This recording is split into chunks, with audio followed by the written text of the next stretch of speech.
Hi, this is Bob Smolko from Remax All America, bringing you another Principal Success, an edition of the Principal Success series that we've been doing, following our 11th Commandment lunches. And we're here today at the Norge School with Veranda Matthews, Miss Veranda Matthews, and we're here to look at the Norge School.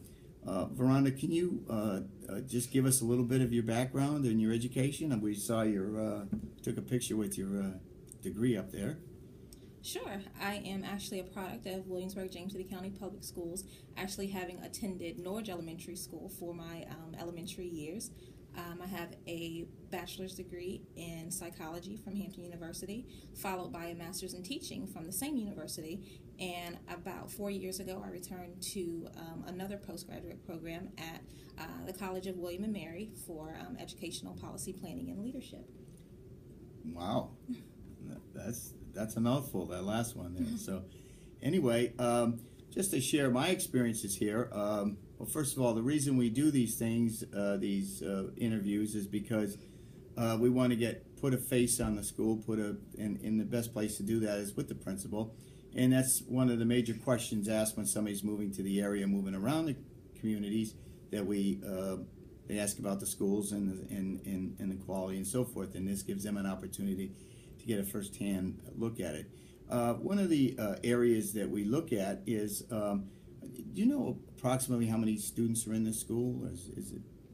If we just look at our kindergarten through fifth grade program, we have about 630 students. Okay, you know, we were doing the lunch and we had a special, there's an early, like a preschool or something? There is a preschool program, a Bright Beginnings program that is housed within our building as well. Okay, and on a weekly basis, Veranda, what would you say is your how is your time spent, say, on a percentage on a weekly basis? Dividing it up between being with your team and which are the teachers or the educators, as well as then how much time you spend with the students and how much time would you say you're doing the mundane chores of the administrative end of it? I would like to say that I share that time equally, but really it depends on what the needs of that week are. I try to get into every classroom every day, and I do work collaboratively with the teachers. I have an administrative team, but I also work collaboratively with teachers and specialists, and there is the work that needs to be done. So I'd like to say that I split it up about a quarter each throughout the week. Well, it's funny too. I just was thinking about the mascot here. I had the one teacher was growling because she was I think the Bears or something. But what did your mascot say? Meet, we're the Road Runners. I never heard of a school having the Road Runners. I think that really tickled me. So it's I guess that makes for a lot of fun. It does. I think it has something to do with the area of Norge and how it used to be more rural. So going back and forth to the town part, the people were called road runners because you had to go up and down the street to get to where the businesses were. Okay, so there is some logic to that. A little bit. Okay. Well, during the being with all the educators during the lunch, one of the people there said that one of the main things, what I noticed, okay, I can share with you, is that it was a very, very quiet, very disciplined atmosphere outside, in the sense of not a lot of noise, and it was enough to take notice of, because a lot of the times you'll be in a school and the teacher's yelling at the kids, "Get line, get line," and these kids were extremely well-mannered children, I should say, mm-hmm. And then I was speaking with one of the teachers, or I'm not sure what her level was, but anyway, she said that what she really thought was the success of the school was the fact too that it was an older school, and it had a real family-friendly environment. Can you comment on that? Sure. I think that is really the strength of the school, our students for one, but also the the family environment of the school. Just like me, many of the students who live here, their parents attended this school. So it's a very community-based space. The children know each other. They do soccer together. They run track together. They do other outside activities together. They attend churches together. They know each other very well. And the teachers have worked here. A lot of them are very seasoned, have worked here for quite a while. So they know each other. They know the rules and expectations of the school, so it really does help to make it a very close family environment. Well, I hope they run track if they're the road runners. But anyway, no, it was and you could kind of sense in some of the schools where that the level of comfortability of the and I guess how happy the teachers are, and it was very warm feeling here. So anyway, there's some unique abilities to some of the schools, and you were mentioning that you have a butterfly garden. We do. In the middle of our school, we have a butterfly garden that can only be accessed from within the building. It's kind of an outdoor learning station. It has picnic tables where the students are able to read and learn. The teachers are able to work with the students. But there's also vegetation, and we've been able to even use some of our herbs and spices that we grow in our cafeteria to season our spaghetti, season things that we make. We are going to revamp that a little bit because it tends to get a little overgrown, especially as the seasons begin to change. But we do have a gardening club where the students weed and plant new items as the seasons change. So it's a really cool place for learning.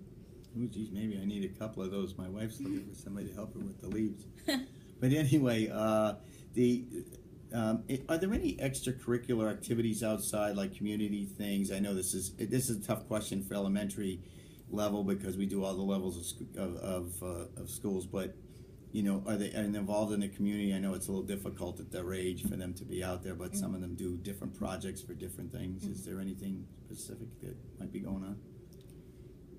Outside of our school community or within our school community? Well, like a food drive or somewhere involving the kids in the community beyond the school.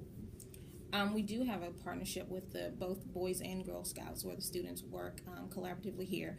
We collect clothing. We have a Helping Hands committee that collects mostly coats and jackets for our students that are without. Our PTA is very, very active in the community, so we have lots of community partnerships, and the students give back, especially with our spirit nights where they go to the different restaurants, and we do receive a percentage, but our students do have a hand in helping with putting those events together as well. And our Student Council Association is very helpful in the community as well.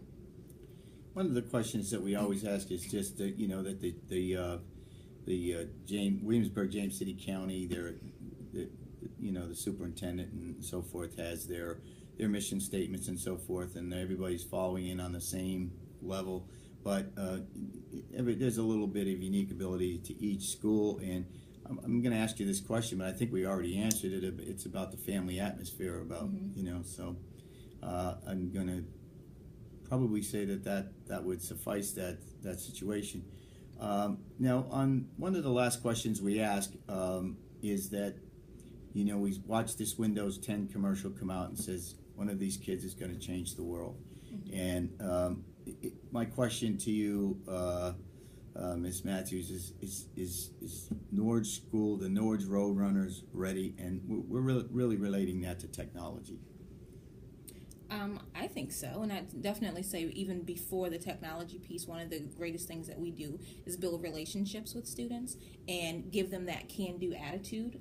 No matter what their academic ability is, we praise them, we encourage them to do well, so they really do believe in themselves and challenge themselves above and beyond what we would normally think that they could. But as far as the technology, we do have access to quite a bit of technology. The division has been very gracious in supporting us with iPads and iPods and classroom laptop stations where students really do have ready access to technology at all times.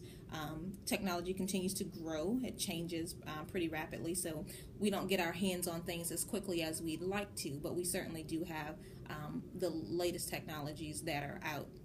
And the students really teach the teachers how to use them more so than the teachers teach the students. I know what you're talking about. And it was funny. I had another interview with another principal, and we kind of bridged over that same concept. And at that time, we were doing this interview, and the iPad wasn't on. So that just shows you how technology has changed. But anyway, yes, that was basically my last question. But I'd like to add in that on those positive notes that, like in the room we were in, it said, I think teachers teach butterflies how, or give them wings and teach them how to fly, or something to that nature. And that we're looking for the good things. I think there's a note right back on the door there.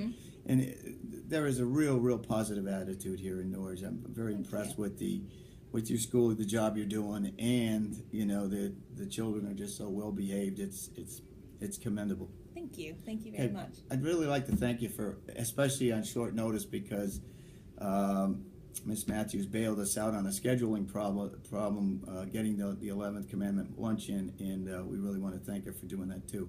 So thank you very much for having us, and we hope everybody had a good lunch. I think they did. Okay, well, thanks again. Thank you, sir.